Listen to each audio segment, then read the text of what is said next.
All right. Welcome, friends, to the Texas League video podcast. I'm your host, Dwayne. I'm in the uh, consolation bracket final this week, tomorrow, along with one of my co-hosts, Robert 11th Place Caldwell. That's right. Represent. And our other co-host, Jared. I'm in the championship game and you not. Coward.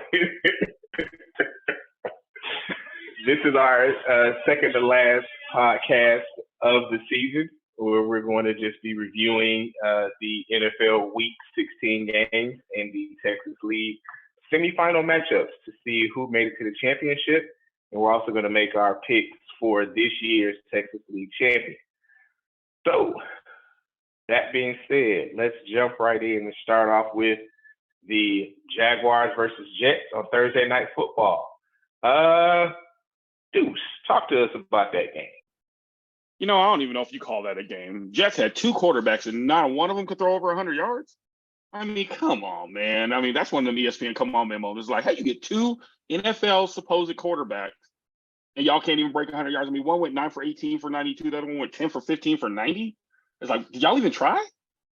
I mean, my 9-year-old can freaking throw at least 400 yards up on Madden. So what the hell is y'all problem? And so, Jacksonville went up there and they're like, look, we taking control of this division because Tennessee wants to lose later. We'll talk about that later, though. But they're like, you know what? We're going to go on and be that number 4 seed right now with a 7-8 record, which I still think is crazy. But anyway, ETN had a decent game. He had, 83 yards. Sunshine had 229 yards passing. Evan Ingram had 113 yards. It's like, so they had some balls on their squad, but the Jets look like just straight hot boo-boo butter. I don't know what else to say. They just look like straight trash. So it really wasn't a game to watch. I can't believe Ingram went back-to-back 100-yard games. I can't remember the last time when he did that. And again, Giants fans look at that in disgust. I'm gonna think the last time he did that might have been Ole Miss. It's very possible. It's very possible, but he showed that flash of who he could have been in the pros. Contract, he's trying to get paid. Right. So very interesting, though. I mean, it was really mostly a field goal game. Sunshine showing the wheels he hasn't really had to use since he was at Clemson. 51 on the ground and a touchdown. So he didn't throw you a lot. He didn't throw you any touchdown passes, but if you had to play him in your playoff game, he at least got you a touchdown run. So if you're in one of those leagues that give only 4 points for a passing touchdown versus 6 for a rushing touchdown, you probably appreciated him taking it away. Not happy if you're a Travis Etienne owner, because you love to see that 6 points on your players' roster for this week. But hey, it is what it is. But yeah, so I mean, it really wasn't a game at all. Even though it looked like a game, it was tied after the first quarter. But then the Jets were just the Jets, and the Jets again begin their quest for a starting quarterback because Zach Wilson will not be a New York Jet next year. Chris Streveler, whatever the hell that is. And even, what's his name? Mike White is their other quarterback. I mean, none of them are the quarterback of the future for the Jets. So good luck to all you Jets fans on your search for a quarterback. All right. Next, we will go into Detroit versus Carolina. Higher scoring game than I would have thought that game would be. So, Jared, talk to us about that. Plain and simple, the Lions are who we thought they were. The team with a crappy defense. Normally, they have an outstanding offense to go along with it. And so all of their games, from a fantasy standpoint, are normally pretty good. Swift didn't do a whole lot. I know I saw that. Heard somebody complaining about that at work today, how Swift didn't do anything and let his team down. And I told him, we all know Swift doesn't do a whole lot. He normally gets vultured by Jamal Williams. I thought Jamal Williams was hurt, so I don't understand why he didn't do anything this week. But you know what? The Lions should have been in that same category as I put the Steelers in the beginning of the year. Don't play them. I'm looking at these stats. I can't understand why Swift only had 4 carries. Is he hurt? I don't know. But yeah, they just didn't do a whole lot. Well, I think that Jared Goff had 355 and 3. So if you had to, kind of like you said about Sunshine, if you had to play him, he didn't kill you. Because 355 and 3 is definitely a respectable game. Yeah, but when he's your leading rusher at 15 yards, come on, man. I mean, hey, the Lions are who they say. They are who we thought they are. But the funny thing to me, got ran through literally. The funny thing to me is, if you see Jared Goff through 3 touchdowns, you would think Amon-Ra St. Brown, DJ Shark. No, he threw 3 touchdowns to the backup fill-in tight end, Shane Zylstra. 5 catches, 26 yards, 3 touchdowns. Now that's what I call red zone target efficiency. I don't even know how to. I would be shocked if Shane Zylstra was on more than 5% of fantasy rosters before the performance this weekend. I have a feeling he's going to show up on a whole lot more rosters this week as people approach that fantasy championship if they have a shaky tight end position. But I don't know. That's that kind of lightning in the bottle game that's always a week too late if you try to grab them after this kind of performance. So that was a very interesting thing to me. Got to be happy if you had Deontay Foreman or Chuba Hubbard, who both went over 100. I mean, 300 yards, over 300 yards rushing given up on the ground by Detroit. 165 and 1 for Foreman, 125 for Chuba. Not bad at all. DJ Moore somehow woke up. So if you have him and you had to throw him in because the injuries or just, Hail Mary in your flex spot this week, you got to be happy he showed up finally with 5 for 83 and a touchdown. But, that's not likely to repeat next week. So hopefully you've got better options for yourself from a fantasy standpoint if you face in the fantasy championship next week. Jared, did you look up to see how much Zylstra's rostered? I did not. I wanted to go see what the hell he was at school at because I never heard of it. He went to Minnesota State. You went where? I believe it. Oh, Minnesota even better. State. His brother on the team. Shut the front door. No, his brother is a wide receiver on the team. I ain't never heard of him either. Well, somebody felt. The Zylstra family had a good Christmas. Right. The Zylstra family had a lot to celebrate on Christmas morning after that performance. So nothing wrong with that at all. All right.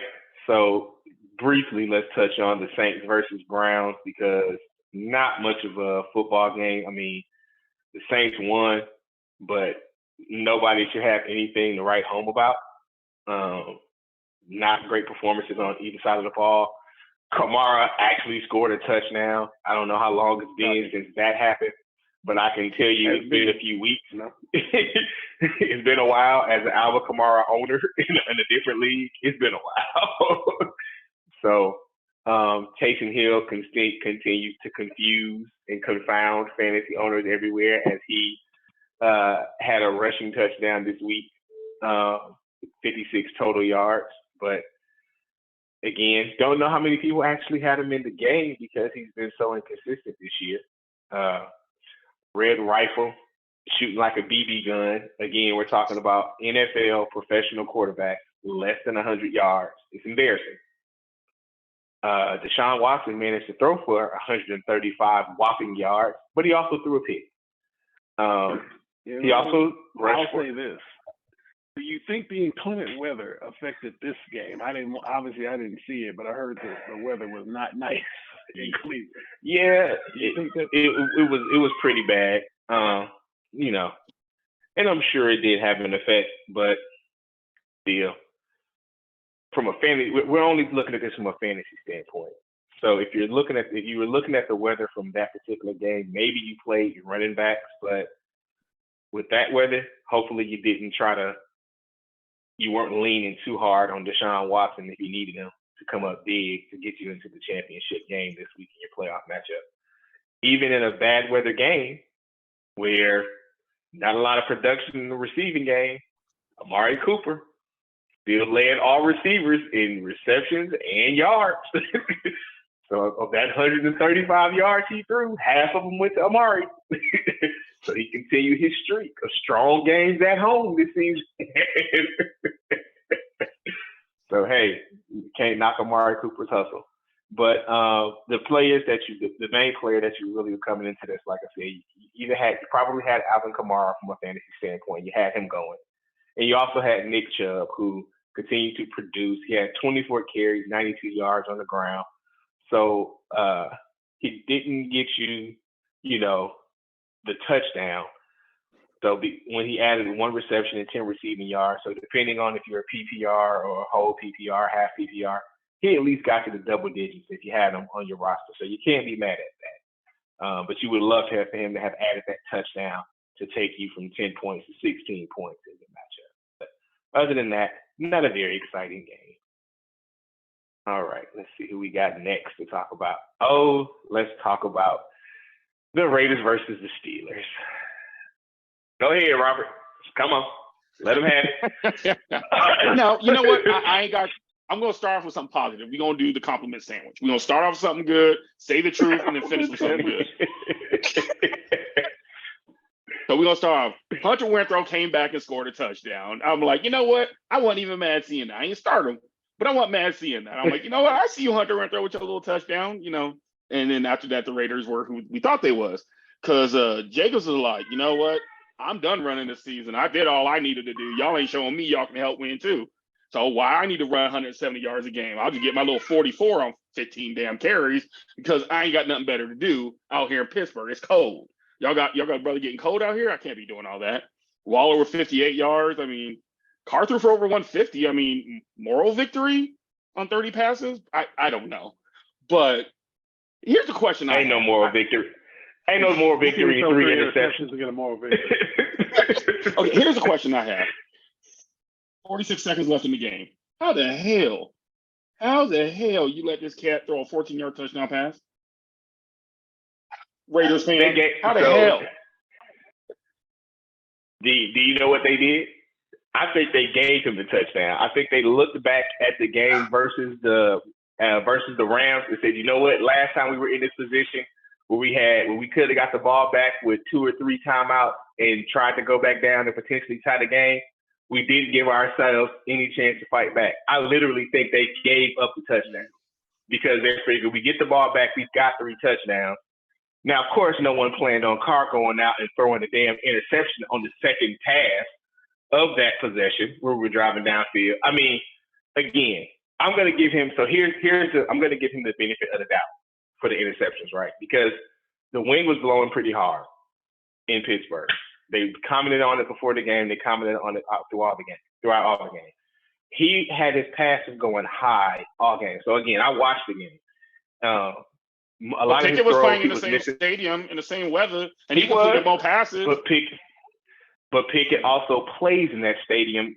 It's his home stadium, and he also went to Pitt. He's more used to the weather. So the truth of the matter is, it's true. When you play in a certain temperature, you play in a certain environment. When you're a professional, I don't give a damn. You make it work unless you're a Raider, apparently. You didn't hear me say that it was okay. You did not hear me say it was okay that he threw 3 interceptions. What I am saying is he was throwing his passes high. So even on that pass, on that attempt at the last throw of the game to Renfrow, it was a little high.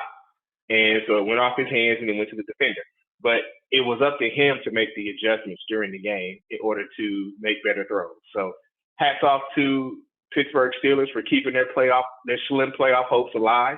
That's basically what both of these teams are playing for. Both of these teams needed a win to keep any hope of making it to the playoffs alive, and the Steelers pulled it out. It was the celebration, the 50th celebration of the Immaculate Reception. Mhm. Unfortunately, on was it Friday or Thursday? The news broke that Steelers' great running back and Hall of Famer Franco Harris passed away. So we definitely want to give a RIP to him. It was a rivalry, but I always respected Franco. He was always a good person, beloved by the Pittsburgh Steelers community. Everyone had always had good things to say about him as a person. So condolences to his family and loved ones. And yeah, but other than that, from a fantasy standpoint, like I said, Hunter Renfrow, if you have him in the flex, you're happy with that.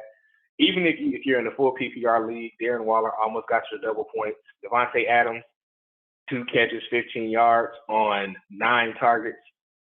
Not acceptable. So that may have cost you your chance at making it to the championship game this week, unfortunately. On the other side of the ball, Kenny Pickett, 244 and 1 touchdown, but you had Freiermuth, 7 catches for 66 yards, so that was big for him. Pickens, 5 for 57 and 1, so good passing, good job moving the ball around and distributing by Kenny Pickett to the Steelers receivers. So yeah. Moving on. And what is definitely one of the games of the week, Eagles versus the Cowboys. Jared, talk about that NFC East heavyweight matchup.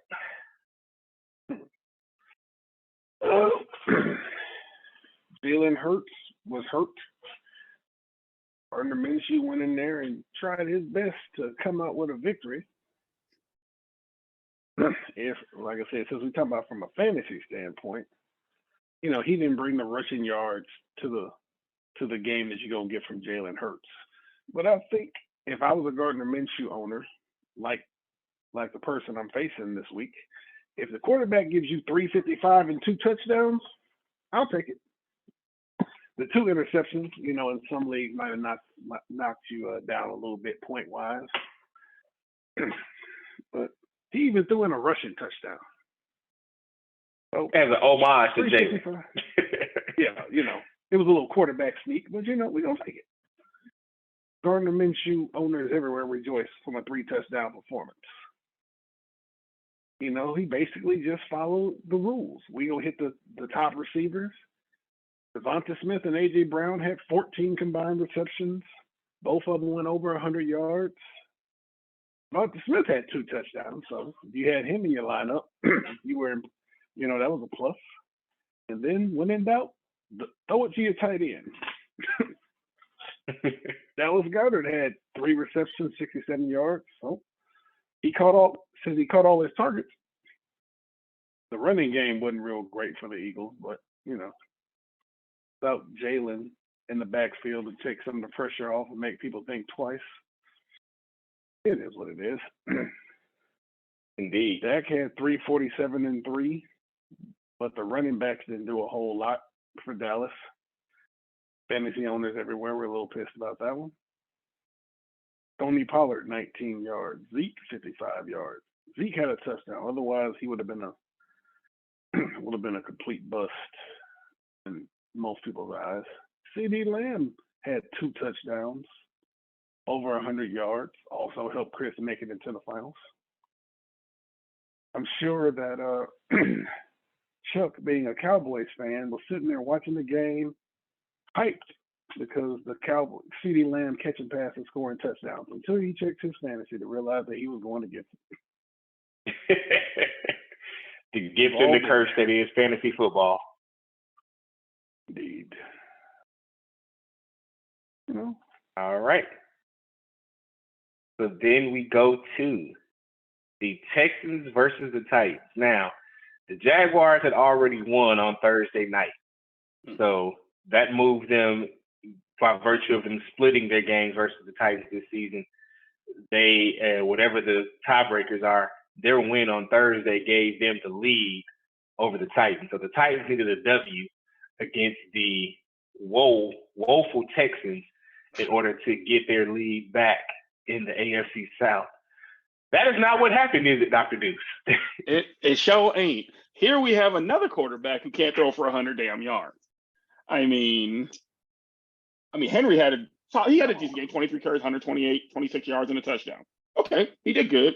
Their leading receiver Woods with four catches for 30 yards, but because Willis only threw 99 yards, it's like 23 pass attempts and you can't even muster 100 yards. I mean, granted, they were winning. They hadn't scored since the third quarter, midway through the third quarter, but you let them basically just get off 9 points since they missed a 2-point, but you let them just get off 9 points in the fourth quarter and you ain't do nothing. So it's like the defense is like, man, it's cold. I mean, I know there was a cold snap for everything west of the Rockies or east of the Rockies, excuse me. So I know it was cold in crazy ass places because it was warm here in Phoenix. It was like in the 70s, mid 70s. So we was living pretty, but of course it was. The rest of the country was, freezing their butt off. And some of these places weren't used to it. And I guess Tennessee's like, man, I just want to get back in the car so I can get back to the house and chill. I ain't even trying to do this. And they said, we ain't going to stop nobody. So, hey, go on and beat us. We want the Jacksonville Jaguars, which nobody ever says in life, to lead the division. Because what they're trying to do, they're trying to hype it up for, week 17 when they play each other in the last game of the season. They're trying to hype it up like the winner take all. Whoever wins the division. Loser goes home. They don't make the playoffs. So, I don't know. It's some Hollywood stuff they're doing, but there really ain't a lot to say about this game. I mean, I can't say anything positive about the Houston Texans. Game. They are. I can't say anything positive about the Houston Texans. I thought Tennessee was on an upward trajectory until their quarterback got hurt against the Chargers. But I just don't know. Oh man. So the big thing is, of course, if you had Derrick Henry on your team, you started him, and he continues to feast. Let's just be real. He continues to feast on the rest of the AFC South as usual. So you might not be happy if you're a Titans fan with a W, but if you're a Derrick Henry owner, you're happy that he got you, 120 plus in the touchdown. Because that's the kind of he helped me get into the championship game in my work league. So that's the only one I made a dang real playoffs in. Other than NFL league, but I lost that first week. But well, congratulations. That's okay. I mean, you in a championship. So, hey, still think. Now, here's what's going to be interesting, right? The Jaguars play the Texans next week in Houston. So they're going to be feeling themselves. So I do think, but unfortunately for the Titans play the Cowboys next week, a much better opponent. Mm-hmm. So I don't know if Tannehill is going to be back, but the the Cowboys coming off a big victory over the Eagles and with a long shot to still win the division. I mean, if the Eagles win one of their last two, it's a moot point. But the Cowboys have to win out and the Eagles have to lose out. So the Cowboys are going to be fired up to try to control as much of that as they can. So we'll just see what happens on that front in terms of that last game of the season. But I think you're right. I think that Week 18 game between the Titans and Jaguars is going to end up being a win and get in, and lose and go home scenario for the right to host the Chargers in the first round of the playoffs. Very possible, yeah. It's looking like that the AFC South winner is going to host the Chargers in the first round of the playoffs. So, yeah, that will be interesting. So now let's go to a game that I don't know how much fantasy impact it had. I mean, if you're in the semifinals and you have Tom Brady as a quarterback, that means you got a whole bunch of other really good players because we know Brady ain't been doing shit. So, Jared, talk to us about the Bucaneers' still unlikely grip on the NFC South division. Basically put, the NFC South is not good. The Buccaneers are not good, but they're the best of the worst right now, sitting at 7-8. And Sunday was just yet another example of how bad we are. But it also shows you how bad the Cardinals are that we were able to beat them. Because we didn't do much right on Sunday. We really didn't. Well, you know what? I'll say this. The only thing I think they got right was, and I've been saying this for a while, when in doubt, run the ball. I thought you were going to say the field goal kicker. I do have him on my. I have him on my team as well. Actually, I have him in multiple leagues. Leonard Fournette, 20 carries. Leonard Fournette, 9 catches. Just let Leonard Fournette hold on to the ball and just run downhill. It's kind of, Leonard Fournette. He's in playoff Lenny form. Nobody wants to tackle Leonard Fournette. Those bigger backs, nobody wants to tackle them. If they keep coming, like, he touched the ball 29 times. As a former defensive player, you just get tired after a while. No, I'm coach. I'm good. Like, because Leonard Fournette, they talking about he was overweight during camp. He lost, he slimmed down, but he's still probably about 230. Yeah. And 230 come at you 29 times in a game. You're like, nah, coach, I'm tired. I'm good. Because Brady kept throwing the ball to the other team, trying to force it to Mike Evans, trying to get his, 9th consecutive 1,000-yard season. Not gonna happen. He'll get it, because I think he needs 87 yards over the next 2 games. I think he can get 87 yards over the next 2 games to keep the 1,000-yard streak. Yeah. I don't know. Yeah, we'll see. There's been a whole bunch of games this season where Mike Evans needed 50 yards. He didn't get it. That's why I'm we playing the Carolina Panthers this week, who just signed I can't think of that dude's name. They signed him? I thought he was tired. I'm looking at this in amazement. Mike Evans has not scored a touchdown since week 3 versus the Chiefs. Yeah. He has played in every game. He's had one other 100-yard game against the Ravens. He went for 123, and he went for 96 versus the Panthers. But Jared is correct. Somehow, inexplicably, he is at 917 yards on the season. So he needs 45 yards per game over the next 2 games to get to 1,000 yards. So it's very possible that he'll get to 1,000 yards. You mean 41 and a half, but you know what the hell I meant.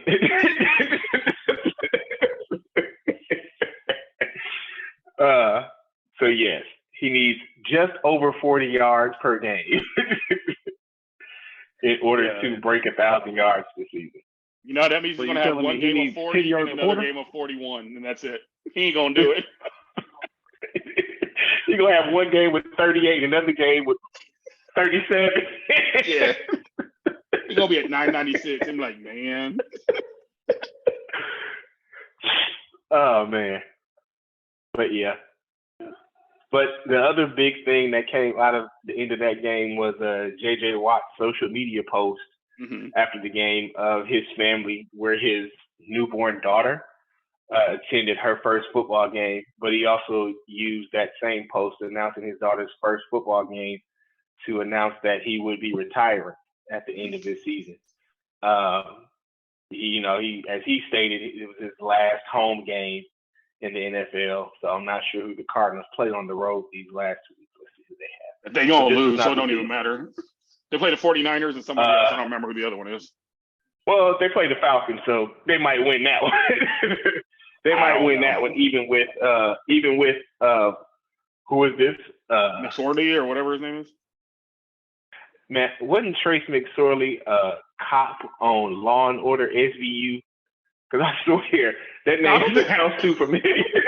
No, I don't remember him on SVU. Maybe. No, I don't know.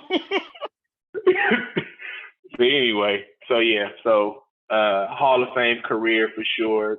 3-time Defensive Player of the Year.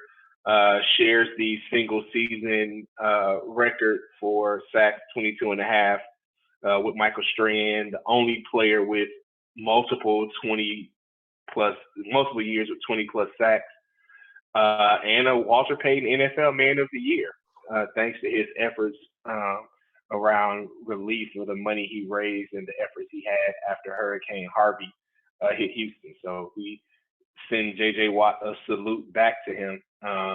He had his best years of his career in Houston, had some injury issues his last couple of years in Houston and his first year in Arizona, and even had a freaking heart arrhythmia problem that he had to get his heart shocked back into rhythm this season on a Thursday and then played football on a Sunday.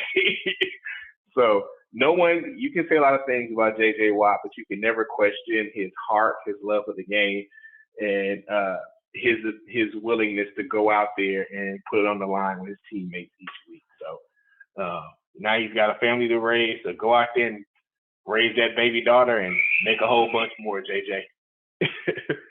All right. So then that will take us to the Rams versus Denver. So if you saw Baker game, no. So I was like, if you saw Baker Mayfield's performance, his first 2 weeks, he had a good game versus the Raiders, not so good game second week, but you might have thrown him in there this week versus Denver because they're terrible.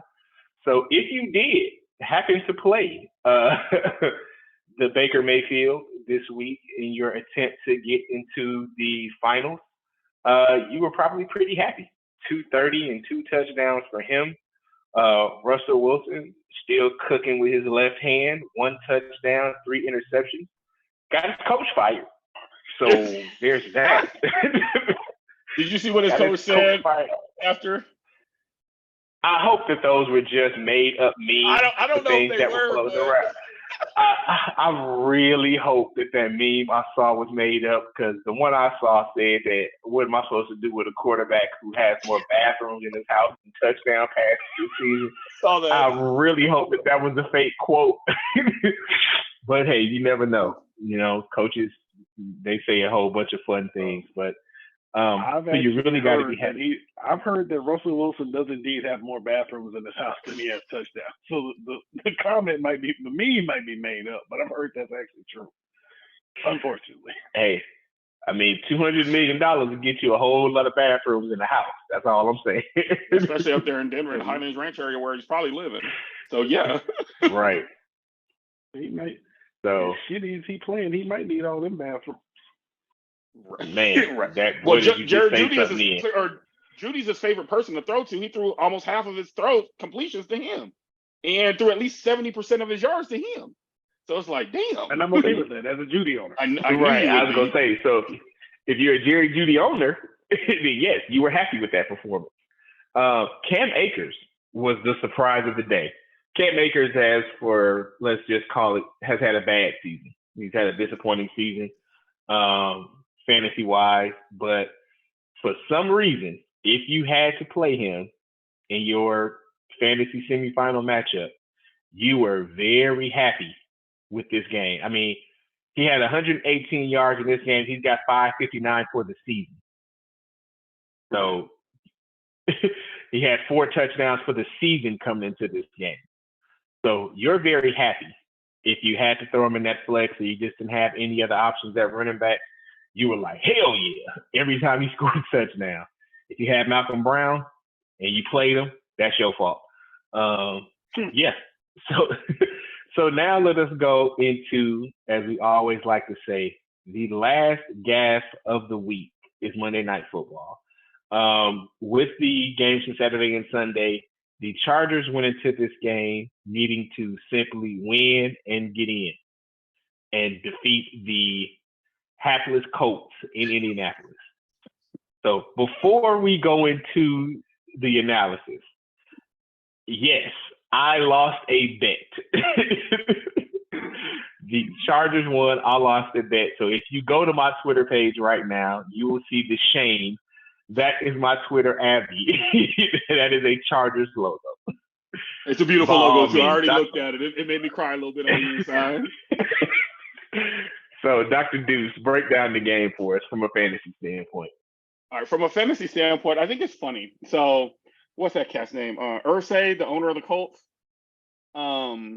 He's all like, yeah, so I talked to the team, and we're going to go and put Nick Foles in there because we want some miracle magic to come back. Because remember what he did before, but they also forgot what he had done before, clearly. They're like, he's our best chance to win because, Matt Ryan is, Matt Ryan. And so Nick Foles is our best chance to win. And I've been a Charger fan for 30 some odd years now. I've been loyal since when they went 14-2, 2-14. We've had some rough goes, but it's okay. And I will be the first one to tell you, all the team has to do is run the ball in the middle. They're probably going to get a damn first down. It's a damnedest thing. It is what it is. They didn't want to do that. They're like, no, we don't run on the outside because you'll stop us there, and we ain't got to go so far. Even though we're playing indoor cold, but we just don't want to move so much. But Herbert, who still hasn't thrown a touchdown pass in a little while, which is a little unfortunate, but he still got 235 yards. He did throw a pick. But Eckler got his 2 touchdowns in a little 67 yards. Allen caught 104 yards. I think Williams had, 60 yards maybe, give or take. But 76. 76. But I think the biggest highlight for me for this game was the fact that the Chargers scored 10 points in the second half. It's like, we're a first half team. So if we ain't winning by a considerable amount of first half, we struggling to try and score in the second half to win a game. We actually scored 10 points. So it's like, okay, we're starting to peak. We're getting players back. Hopefully we get Bosa back in the next couple of weeks. Hopefully he's rested enough. He can come back for the playoffs. And then our defense is going to be not half bad. Now, I will say, because I remember we was talking about this in the chat yesterday, the one hit that Derwin James did, I think, Calvin, you had made a comment like, as a defensive person, that seemed like a good hit. But, rules are rules. They got it there for a reason, and I get it. But at first when I saw the hit, I'm like, oh, snap. Oh, that looked like it hurt. That's just the first thought. Now that Cap ended up having a concussion. But, I was standing there laughing like, that's what your ass can't catch. But, it's like, whew, they was playing for real because they knew that I had a bet with Mr. Debo that I needed my Chargers to make the playoffs. And honestly, the Colts game was probably our best bet. Because you know how we do in the last couple of games of the season, or if the last couple of years repeated themselves. So now we ain't got to worry about that. We in now. We in there like swimwear. We good. But I need to see Herbert start throwing passes. So if you ask me why I chose to make that bet, it has been my experience over the years that if I have to choose between betting on the Chargers' success or them finding a way to shoot themselves in the foot, I go with shoot themselves in the foot every single time. From Phillip Rivers to now, yeah. So I respect that. Every now and then, the Chargers find a way to make it in to a first round exit. So congratulations on going to Jacksonville for the first round this year, where you will probably win and then lose to the Chiefs in the second round. I know we played the Chiefs tight twice this year, so I mean, yeah, but you're right. And you played them tight twice last year. How'd that work out for you? You don't think? Come on now. You don't think just because y'all won, I wasn't gonna be on that ass? Come on now.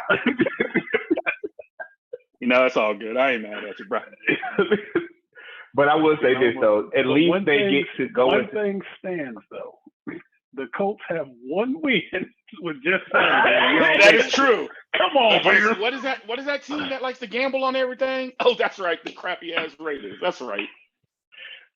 But you know what? Every single week, I still smile at Jeff Saturday's pain.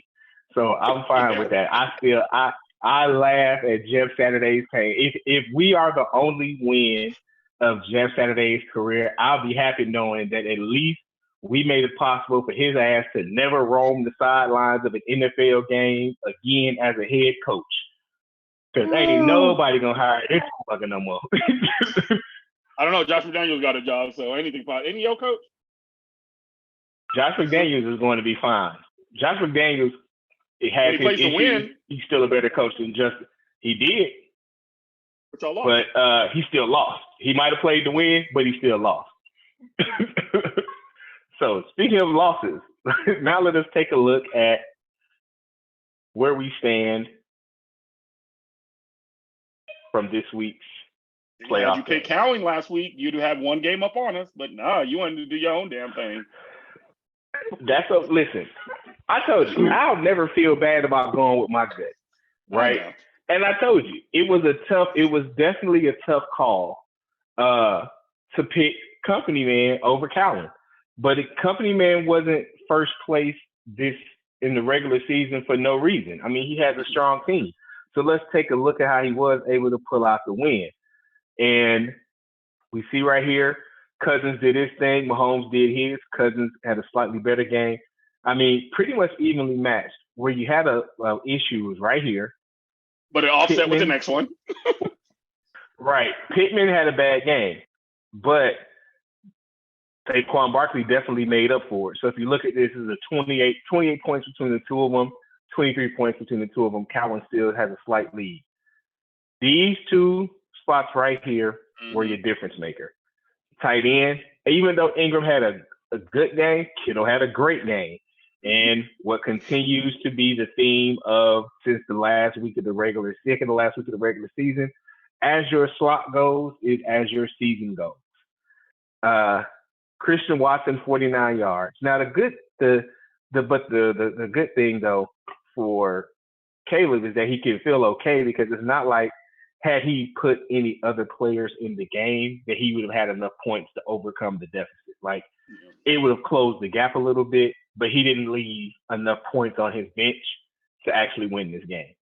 So he can still feel good about his decisions as a fantasy manager, but sometimes your team just doesn't score enough points. I mean, I know that's there's a John Madden level analysis of the situation, but it is true.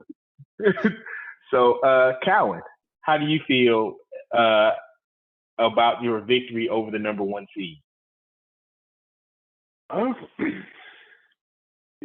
riding the Robert Caldwell train. Week 1, he said I was going to win by 50 and make it to the finals. So I'm just going to ride it out. I think we had this conversation this morning. He said that I was going to make it to the finals, and I'm just going to ride it out. You know, his analysis doesn't only work well for his team, but it's been working well for mine. Because somebody got something out of it. Last week he told me I had Mark Andrews in my flex. He said, get him out of there. Put Leonard Fournette in. He'll get you more points. And what did you just say? As your flex goes, your team goes. Leonard Fournette in the flex got me 20 points. Because had you had Andrews in there, and you lose.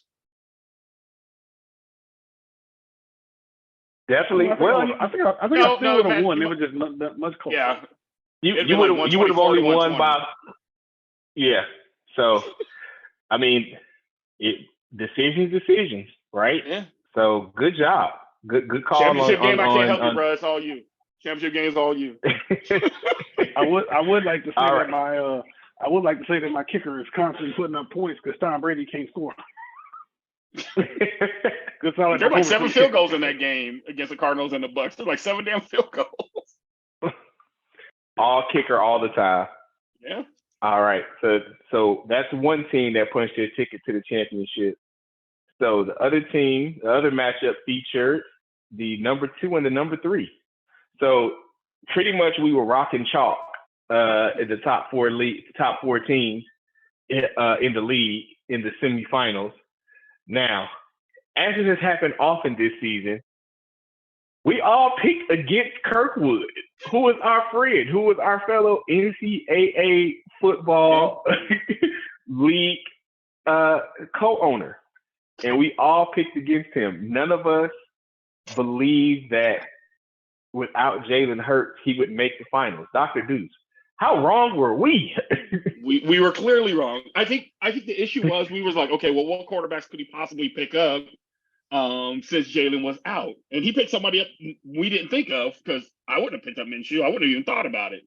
And so we're like, so with that being a 0, and I think he had, Smith-Schuster I knew wouldn't do much, and then having Stevenson down in his flex, I'm like, I just didn't think he could do it. But Minshew helped him. Lamb with 29 points. So it's like, damn, I didn't expect Lamb to get 29 points against Philly. I figured he'd get maybe 10, maybe 14, but 29? There's your game. I mean, this is your game right here. That's it. I mean, this is pretty much a wash. You would think Thielen would at least have 3 catches. That Josh Jacobs 5-point performance didn't help. Yeah, that's true. Damn Raiders. Never trust a Raider. This is your game for Chris. This is your game bad for Chuck and Melanie. Mm-hmm. So this little cross circle right here. Because the rest of it's pretty even. Let's see. I haven't taken a look at the bench to see if there could have been some other decisions. Uh-oh. Ooh. Joel Cook, 17 points on the bench. And I would have started Purdy, honestly. That wouldn't have been. Oh, no. Who did she have? Josh Allen, though, didn't she? Yeah, okay, never mind. Yeah, I would have started Josh Allen. So New England was 16 points on other defense. moves. Yeah. 2 other moves would have gotten them in the finals. Start New England's defense and start either one of your other running backs instead of Josh Jacobs. And I would have started New England's defense over Washington's because I would have looked like, I'd have thought like, okay, yeah, Mr. Irrelevant, who's clearly relevant. But I'm like, yeah, okay, I'll probably trust my defense against him. But no, he's been, in his 3 games, he's been doing great. Yeah, and the other part of it is they have so many other weapons besides him that I would have liked the New England matchup against Cincinnati a little bit better. But again, both teams have a lot of weapons. So I guess if you're looking at Mr. Irrelevant versus Joe Burrow and Jamar Chase, I probably also would have went with the Commanders in that situation. So, no hard feelings at all. But 2 boobs, 2 balls goes off to the consolation third place game versus Caleb. And we have a championship matchup. Not this one. Stairway to Evans versus Kirkwood. Dr. Deuce, I'm going to make you go the other direction this week. Tell me why Kirkwood can win this game, or how Kirkwood can win this game. Show me his bench. He can pray to the Lord our God that Jalen Hurts comes back, because I ain't seen it. Well, you know what? I'll tell you what. If Vermouth actually does something against Baltimore, I can see the tight end actually getting some good points. McCaffrey, who we didn't even want against the Raiders, he's going to eat. I don't like that Juju Smith-Schuster at his second wide receiver spot. I'm just not sold on him. I'm sorry, I'm not. But he's also against Denver. They play in Denver though. Yeah. I guess, but and I don't like Stevenson in the flex. I'm sorry, I don't. Miami has looked very bad the last few. What have they lost? 4 in a row now? Let me see. I'd put Pickens in the flex if I was him instead of putting Stevens. Yeah, I definitely think he has better options for the flex. Davis Murray had a bad game that week. Well, it's just because he has Russell Wilson, so you can't really fault him for that. Yeah. No. I mean, he has other options. Deontay Johnson, potential option here in the flex. See, what does Curtis Samuel look like? A decent game last week against San Francisco in a losing effort, but again, we don't care about the victory. We care about the fantasy points. And yeah, I don't think Ramondre is going to recatch that lightning in a bottle of like he had against the Raiders, where he just kind of went off. But I don't know. We'll leave it up to every week. But then I also worry about Kirk Cousins because he's too inconsistent for me, and it's I don't know. I think Kittle's going to eat worry against about Vegas. Kirk Cousins. You got to worry about their defense, and as the defense fails, now Kirk got to sling it to try to stay in the game. Yeah, that's been the playoff saving grace. Week 1, they got down by 33 points. He had to sling it to stay in the game. That's it. They just. So you're rooting for the bad Vikings defense to show up against Aaron Rodgers. Their defense is bad. He has. But that may hurt you when it comes to Dalvin Cook, though. If they have to throw that much against Green Bay, Dalvin Cook, you can't count on Dalvin Cook catching a 45-yard hitch pass every week like he did against the Colts in order to get into the end zone. So you don't need the game to get too ridiculous. So just that Kirk can be slinging the ball. You need Cook to eat too. I don't know, man. So here's the problem, right? The Vikings have already locked up the division. These last 2 games they don't have enough I don't think that they have a potential to catch New England. Not New England, to catch the Eagles in terms of the number 1 seed overall. Hold on, let me check. Yeah, do me a favor, take a look at that. If they have a chance to catch the Eagles and fight for the number 1 seed, then maybe they come out and they play hard. If there's no chance of that, they can catch them. They can catch the Vikings them. So then maybe the Vikings are 12-3. The Eagles are 13-2. They're only 1 game behind. If Jalen Hurts don't play, they still gotta play because yeah, but the Eagles would have to lose their last 2 games, so they'd have to lose to New York and they'd have to lose to who they play in Week 17, the Saints. I don't think they're losing to the Saints. Yeah, that's the only way Minnesota takes the number 1 seed. Right, and especially now the Eagles, after their loss to the Cowboys, they're going to be playing hard no matter who they play against these last 2 games because they want to lock up that bye week. They want to lock up that bye week. And the Vikings also, now that they have a shot at it, they're going to come for it too. So I expect this to be that's good news for fantasy owners for the Vikings because that means that they can't coast. So Kirk Cousins is going to have to play the whole game and try to get the ball to Dalvin Cook. The Vikings are playing the Saints this week, who are in the NFC South, which we have already discussed is a horrible division, who are only 1 game out of leading the division. So they too must also play hard this week to try to win, because the Bucaneers are 7-8, the Saints are 6-9. So it's not like it's just a foregone conclusion that the Bucs are going to win this division. Right. So everybody's got something to play for.